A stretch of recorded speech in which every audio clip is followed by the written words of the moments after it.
한반도에 새겨진 십자가의 길. 오늘의 한국교회는 수많은 신앙 선배의 헌신과 순교의 터 위에 세워져 있습니다. 일제와 분단이란 시대의 비극 속에서도 자기에게 주어진 십자가를 묵묵히 지고 주님을 따랐던 순교자들의 삶은 하나님에 대한 충절, 이웃과 민족에 대한 사랑 그 자체였습니다. 이 시간을 통해 그들이 따라간 십자가의 길을 묵상해 봅니다. 그리고 부유하고 안락한 이 시대에 우리의 나갈 길을 묻는 시간을 가져봅니다. 제4장 결단의 골짜기에 선 신사참배 반대자들. 고려 신학교를 세운 마지막 옥중 성도 한상동. 1945년 해방은 불현듯 왔고 아무도 해방이 그리 빨리 오리라 생각하지 못했습니다. 한국의 모든 교단과 교회가 저들 스스로 간판을 내리고 일본 기독교 조선교단으로 통폐합한 것이 해방을 불과 한 달 앞둔 1945년 7월 20일이었습니다. 감옥에 갇혀 있는 시간이 길어질수록 신사참배 반대자들은 패배자가 되는 것처럼 보였습니다. 1944년 4월 15일 예수천당으로 유명했던 최봉석 목사가 순교하고 4월 21일 주기철 목사가 순교했습니다. 이때 한상동 목사도 폐결핵이 재발하여 영양실조로 죽어가고 있었습니다.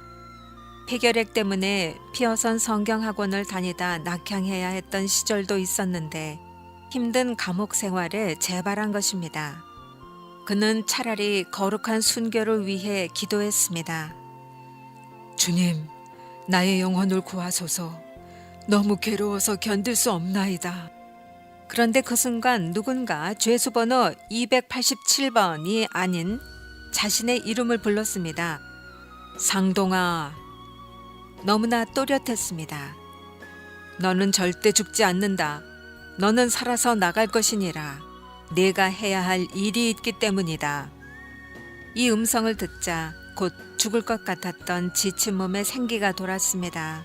구미가 당겨 소금 주먹밥도 맛있게 먹었습니다. 살아서 추록하게 된다는 확신과 하나님이 부여하신 일이 있다는 사명감에 감옥 생활은 예전과는 비교할 수 없게 달라졌습니다. 한상동은 1901년 7월 30일 경남 김해군 명지면 명지에서 한재훈의 4남 4녀 중 넷째로 태어났습니다. 5살 때에 당숙 한금출의 양자로 입적해서 한문을 배운 후 6년 과정에 다대 실용학교에서 수학했는데 이때 김성권 선생에게 독립과 애국정신을 배웠습니다. 1916년에 동네 고등보통학교에 입학했으나 마치지 못하고 실용학교 임시교사 생활을 했습니다. 1921년 결혼 후 인생의 문제를 고민하던 중 1924년 4월경에 다대포 교회에 출석하면서 신앙을 갖게 되었습니다. 1925년 3월 세례를 받고 신앙이 깊어졌지만 집안의 반대는 더욱 거세져 예수를 믿는다는 이유로 2년 만에 한씨 집안에서 쫓겨나는 신세가 되었습니다. 하지만 이러한 파양 선고의 경험은 이후 신사참배 반대 운동의 저력이 되었을지 모릅니다. 한씨 가문에서 쫓겨난 한상동은 1927년부터 호주 선교부 주선으로 알버트 라이트 예원배 선교사가 교장으로 있던 진주 광림학교에서 교사로 섬겼습니다. 목사가 되기로 한 그는 1928년 피어선 성경학원에 입학했으나 예기치 않은 폐결핵으로 낙향해야만 했습니다. 고향에 있으면서 다대포에서 경남 여전도회 연합회의 파송으로 고성군 학동의 전도사로 일했는데 이곳이 그의 최초 목회지였습니다. 건강을 회복한 그는 1933년 평양신학교에 입학해서 방지일 등과 함께 공부했습니다. 그는 졸업과 함께 1937년 부산 초량교회를 섬기다가 이듬해 마산 지역 최초의 교회인 마산 문창교회로 사역제를 옮겨 심우했습니다. 마산 문창교회는 산정현 교회로 옮겨간 주기철 목사가 섬기던 교회였습니다. 후에 한상동 목사도 해방 후 산정형 교회를 잠시 섬겼습니다. 한상동이 본격적인 목회를 시작하던 시기는 장로교 총회의 신사참배 가결과 함께 일본의 강압이 고조되고 있던 때였습니다. 한상동은 1937년 초량교회에 있을 때부터 강력하게 신사참배를 반대해 왔습니다. 문창교회에 부임한 후 2달째인 1938년 3월 6일 3대 탄식이란 설교를 통해 국가의 악의로 사용되는 신사참배에 대하여 분명한 반대 의사를 표했습니다.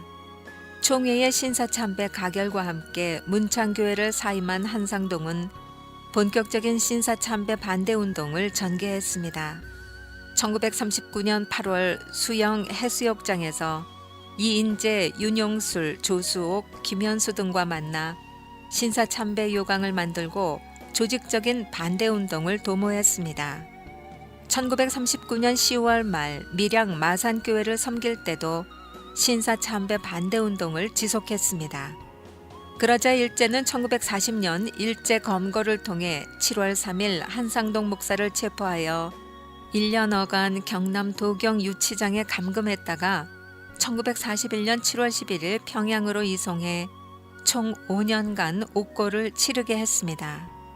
그리고 여느 옥중 성도가 겪었을 매우 어려운 감옥 생활이 시작되었습니다.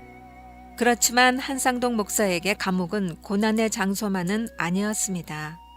언제 추록할지 해방될지 몰랐지만 한국교회가 어디로 가야 할지 생각을 다듬는 의미 있는 시간이었습니다. 한상동의 옥중기는 박윤선이 1953년 파수꾼의 연재해 세상에 알려졌습니다.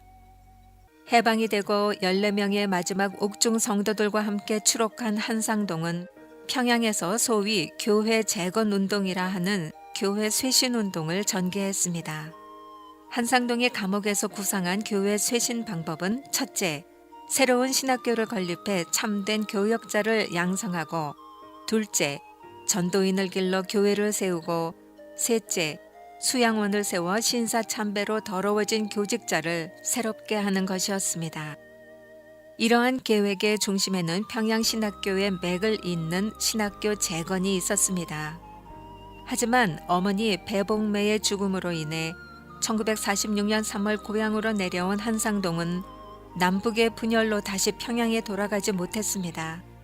하지만 한상동은 자신이 있는 자리에서 부산 경남 지역의 교회 쇄신운동에 주력했습니다. 그는 교회의 영적 재건운동에서 신학교육의 재건이 가장 중요한 요소라고 생각하고 초량교회를 섬기면서 신학운동을 시작했습니다. 그리고 그 결과 고려신학교가 설립되었습니다. 한상동은 신학교를 설립하여 한국교회를 위한 희생의 제물이 되어줄 수 있는 목사를 기르는 사업을 강조했습니다.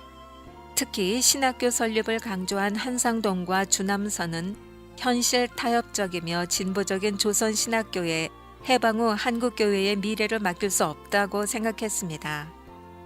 가장 중요한 일은 성경이 살아계신 하나님의 말씀임을 부정하는 사람들이 신학교의 주인이 되어 신학교육을 담당하고 있었습니다. 아무리 생각해도 한국교회를 저들의 손에 맡길 수가 없다는 결론뿐이었습니다. 라는 말에서 한국교회가 신사참배에 굴복한 것이 신학교육이 실패했기 때문이라고 생각했음을 알 수 있습니다. 1946년 봄 박윤선, 주남선, 한상동, 손양원 등이 새로운 신학기관 설립에 협력을 동의하고 신학교 설립 기성회를 조직했고 그해 가을 9월 20일 박윤선을 임시교장으로 하고 일신여학교 교사에서 고려신학교를 시작했습니다. 그렇게 시작한 고려신학교는 배척, 통합, 환원의 역사를 거쳐 발전해 갔습니다. 심군식의 말에 따르면 고려신학교를 세상에 존재하게 하는 일은 한상동 목사만이 할 수 있었던 일이고 고려신학교가 안정적인 형태를 갖추어 가자 하나님은 그를 부르셨다고 말했습니다. 한상동 목사는 1976년 1월 6일 하나님의 부르심을 받았습니다.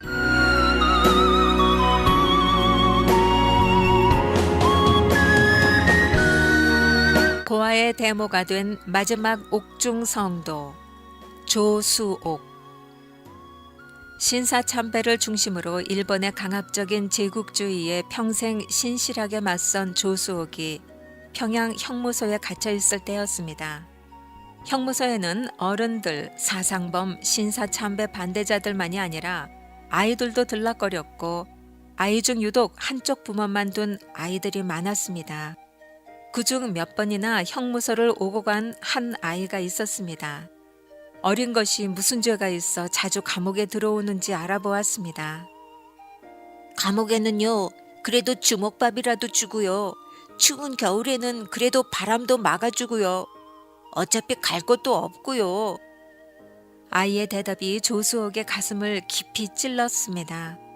신사참배 문제로 인해 모진 고난 다 당하고 있는 상태에서 언제 풀려날지도 모르는 그녀는 언젠가 풀려나면 이러한 갈 길 잃은 고아들과 버려진 아이들을 돌보는 일을 해야겠다고 결심을 했습니다.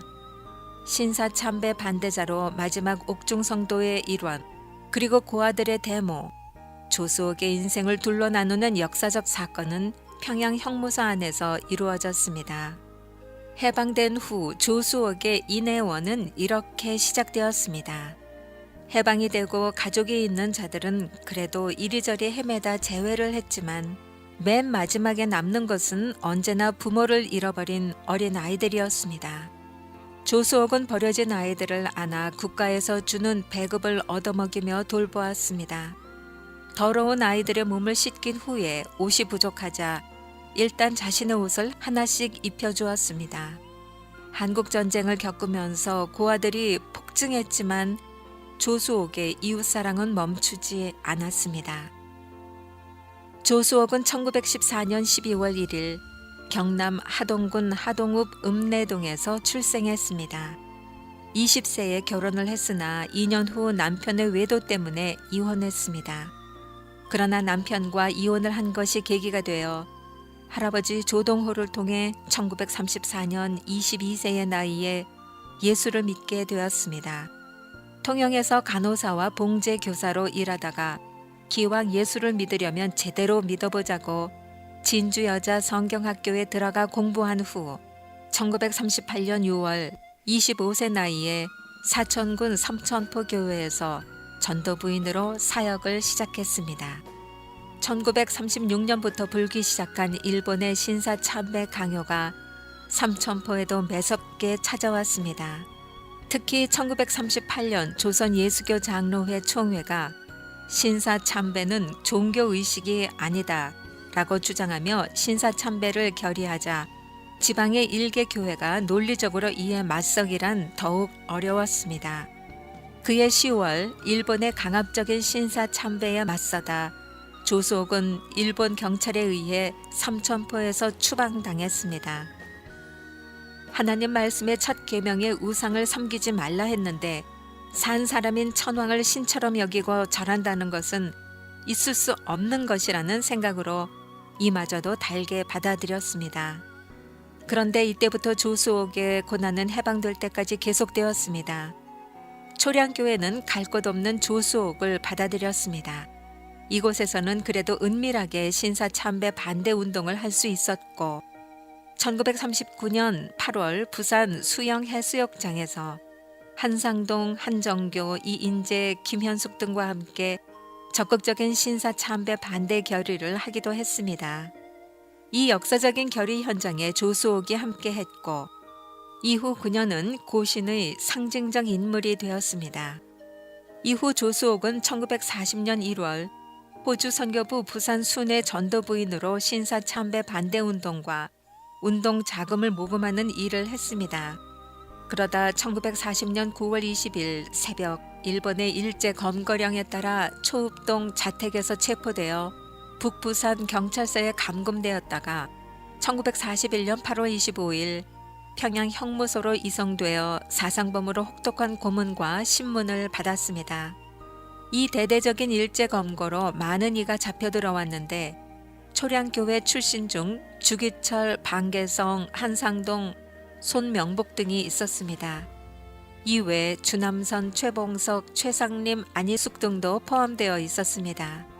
이후 1945년 8월 17일 해방과 함께 추록될 때까지 기나긴 고난과 형극의 시간을 형무소에서 보냈습니다. 벌레와 빈대가 만연한 여름, 맨 바닥에서 자야 했던 혹독하게 춥고 긴 겨울, 그리고 한겨울에도 찬물을 뒤집어 씌우는 고문과 협박이 이어졌습니다.